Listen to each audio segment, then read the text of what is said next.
ગુજરાત માધ્યમિક અને ઉચ્ચતર માધ્યમિક શિક્ષણ બોર્ડ જીએસઈબી દ્વારા ધોરણ 10ના વર્ષ 2025ના પરિણામો જાહેર કરવામાં આવ્યા છે।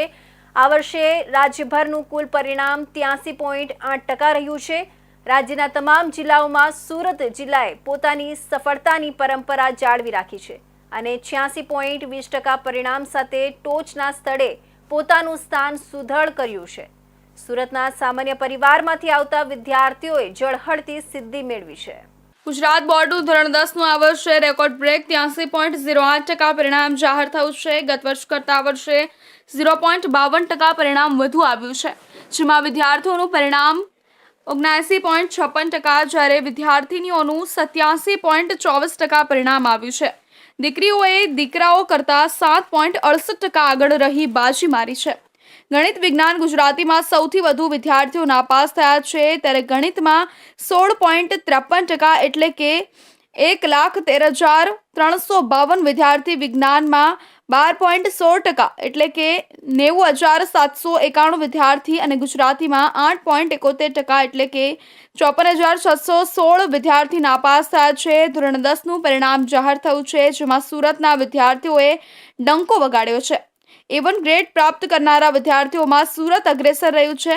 રત્ન કલાકાર, અનાજની ઘંટી ચલાવતા, ચાની લારી ચલાવતા ગરીબ વર્ગના પરિવારની દીકરીઓએ પણ A1 ગ્રેડ મેળવ્યો છે।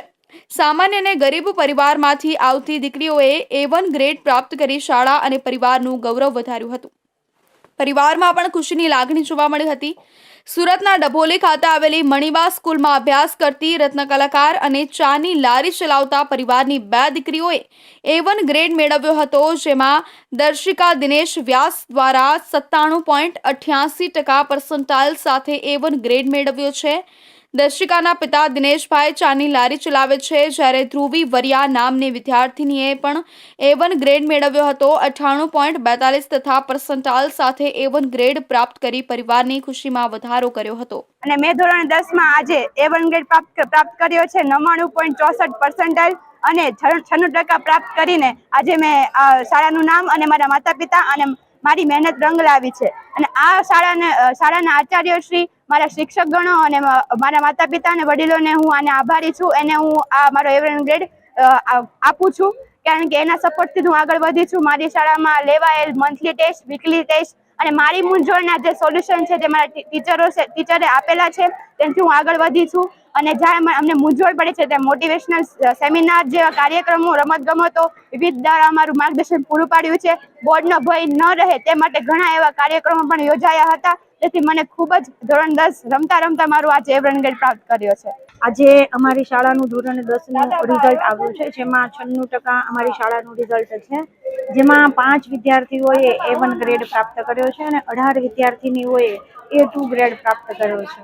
આખા વર્ષ દરમિયાન બાળકોને અમે વીકલી ટેસ્ટ લેતા હતા, મંથલી ટેસ્ટ લેતા હતા, અને એ છતાં પણ જો બાળકોને કંઈ મૂંઝવણ પડે તો અમે પર્સનલી એ લોકોને ઇન્ફોર્મેશન આપતા હતા, કે જેથી કરીને બાળકને એક્ઝામનો ડર ના રહે અને ખુશીથી બાળક એક્ઝામ આપી શકે। ધ્રુવી વરિયાના પિતા રવિભાઈ વ્યવસાય રત્ન કલાકાર છે। હાલ હીરા ઉદ્યોગમાં ચાલી રહેલી મંદી હોવા છતાં દીકરીને ભણાવી કલેક્ટર બનાવવાનું પિતાનું સ્વપ્ન છે, જ્યારે ચાની લારી ચલાવતા દિનેશભાઈ અને તેની પત્નીએ દીકરીને એન્જિનિયર બનાવવાની ઈચ્છા વ્યક્ત કરી હતી।